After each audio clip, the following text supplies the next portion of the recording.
টি-20 বিশ্বকাপে খেলতে যায়নি বাংলাদেশ। অন্তর্বর্তীকালীন সরকারের এই সিদ্ধান্ত নিয়ে এখনো হাউতাশ করেন অনেকেই। বিশ্বকাপের পর এবারই প্রথম টি-20 সিরিজ খেলবে টাইগাররা, তাই বিশ্বকাপে যেতে না পারার আক্ষেপের প্রসঙ্গ ঘুরে ফিরে আসছে। তবে কিউ স্পিনার ইশসদি দারুণ এক টোটকা দিলেন বাংলাদেশের ক্রিকেটারদের উদ্দেশ্যে। বিশ্বকাপ দুঃখ ভুলে পরের বিশ্বকাপের জন্য প্রস্তুত হওয়ার আহ্বান জানিয়েছেন তিনি। আভার আব্দুল গাফফার সাকলাইন রিপন মন্ডলদের উদ্দেশ্য দিলেন উজ্জীবিত হওয়ার বার্তা। 25 এপ্রিল চট্টগ্রামে সংবাদ সম্মেলনে সদি বলেন, জানি না এটা তাদের মানসিকতা কতভাবে প্রভাব ফেলবে, তবে সবাই নিশ্চয়ই পরের বিশ্বকাপে অনেক ভালো করতে চাইবে। অতীতে যা চলে গেছে তা নিয়ে ভেবে লাভ নেই। সদির চাওয়া রিপন সাকলাইনরা যেন পরবর্তী বিশ্বকাপে ভালো করার লক্ষ্য নিয়ে এগোতে থাকেন।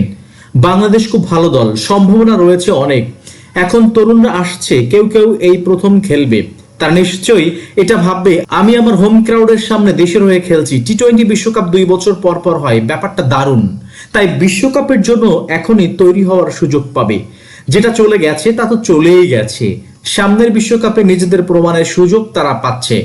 এ সময় বাংলাদেশ দলের প্রশংসা করেন তিনি, বলেন বাংলাদেশ খুব প্যাশনেট ক্রিকেট জাতি, ছেলেরা খুবই প্রতিদ্বন্দ্বিতাপূর্ণ সিরিজ আশা করছি। তবে হ্যাঁ, এটা বেশ কঠিন। দলে নতুন অনেকেই আছে, অভিজ্ঞরাও আছেন লিটন হৃদয়ের মতো। আমাদের তাদের স্পিনের বিপক্ষেও মানিয়ে নিতে হবে। 2013 সালে বাংলাদেশে নিজের প্রথম ম্যাচ খেলেছিল সদি, মাঝখানে এসেছেন অনেকবার।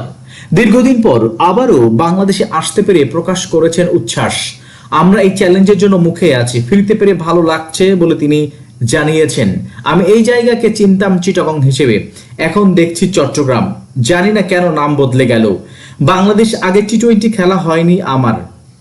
এই কন্ডিশনে তারা বেশ ভালো দল, তাই এখানে এসে খেলতে সবসময় ভালো লাগে। আমাদের দল নতুন অনেক খেলোয়াড় রয়েছে, তাদের নিয়ে খেলতে নামা নতুন এক অভিজ্ঞতাও হয়ে যাবে।